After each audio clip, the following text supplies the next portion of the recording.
Another small boat has tried to cross the channel.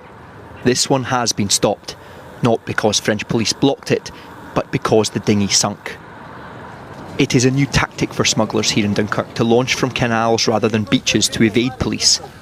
But the canals are dangerous. These people had to jump out to save their lives, and then they became stuck neck deep in the mud. A child died here in this very canal just last month. But even death doesn't deter other families trying. A woman pulled to safety suddenly collapses.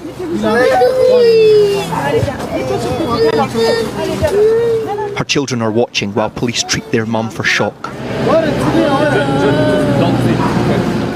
The grim desperation of this situation is here, in front of us.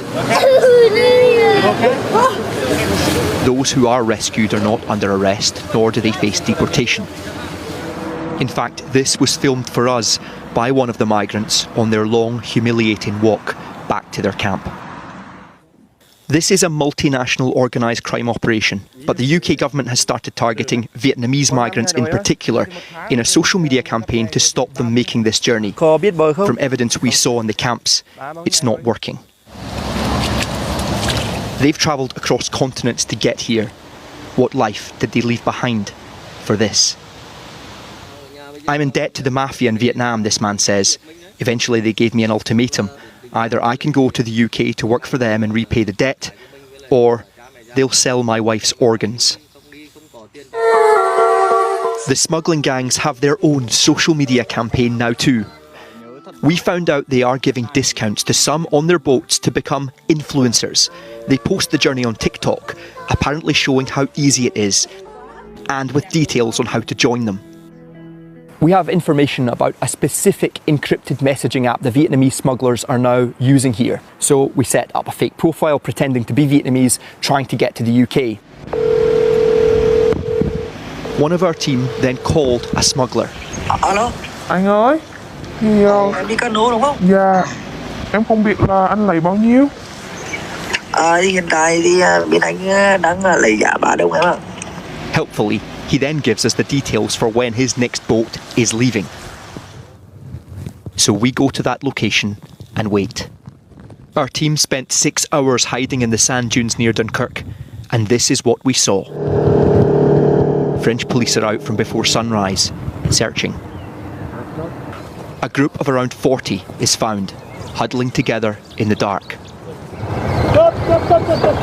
Police round them up, but no one is questioned.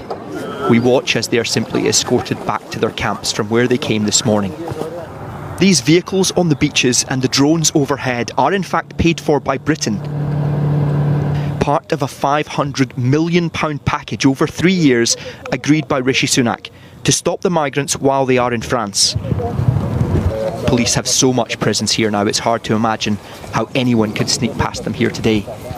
But then we found this group of more than 50. They didn't have to sneak. They were walking quite brazenly through the streets and heading for the beach. There's a lot of police today. Are you worried about being caught? For the first time since sunrise though, the police were remarkably nowhere to be seen. We noticed the group were being guided by one of the smugglers, an Afghan man, and at this point he can be heard giving them the order. Go, go, go, go. But it's low tide and a long, long way still to go out in the open before they reach the sea. And yet, still no sign of the French police who have been here all morning. But as they approach the shore, there is also no boat for them yet. Their frustration gives way to anger. At that, a boat suddenly appears from the canal, but it's already full. And French police are now on their way. It looks like the migrants have missed their chance. But the police don't appear to be interfering at all. They simply stand back and watch. The boat that was already on its way to the UK even has the audacity to U-turn, heading towards the beach where police are waiting. They are now coming back to collect the others. It's hard to imagine how any more could fit on board, but somehow they do. This small boat that we're seeing here is now crammed way beyond capacity. More than half that we can see don't have life jackets, and that includes the elderly and the incredibly young. This dinghy is now a potential death trap, but slowly and uninterrupted it trundles towards the UK. The French officer on the beach here can be heard saying 100 are on board, but just one man decided not to get on. He has just been seen helping others climb on and then push the dinghy out to sea. But police do not take him in for questioning. He's handed back his phone, and like everyone else, he is let go to try again. The small boat we saw leaving was so dangerous, UK Border Force dispatched a vessel to pick the people up. Here we see them being taken into Dover. The official count is 82.